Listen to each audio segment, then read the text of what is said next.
Wow, ang lalaki ng mga patola. Super nice.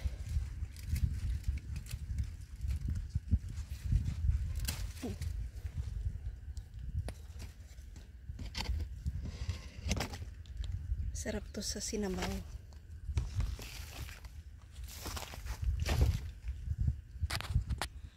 Mababa lang kasi yung ano namin, kung saan gumagapag yung mga patola. Minsan meron sa mga taas.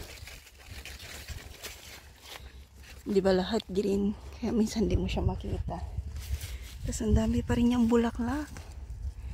Kakatuwa. Tapos may mga gumapang na dito sa baba. Yun, nahulog na doon. Ang dami. Ang daming bunga. Pwede na to. Ang laki niya na.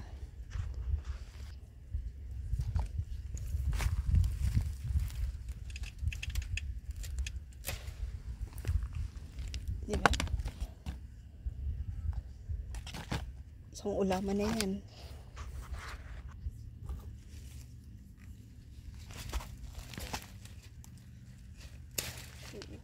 Wow.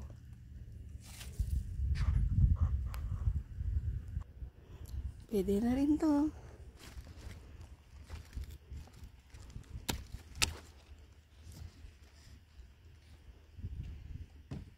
Laki na masyado.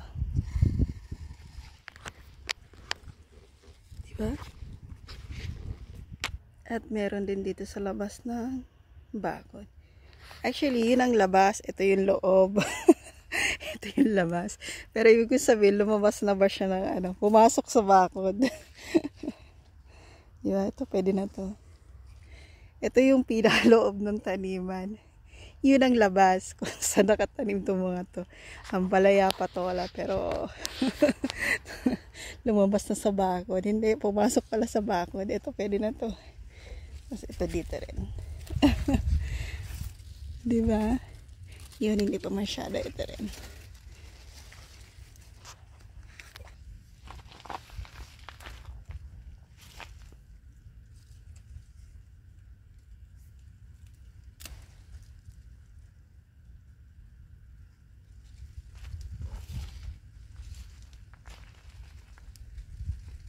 May malaki din pala doon. Hindi ko napansin. Kailangan balikan ko siya. Itong mga to, antayin muna natin lumaki pa. Ito, pwede na to. Kunin na natin.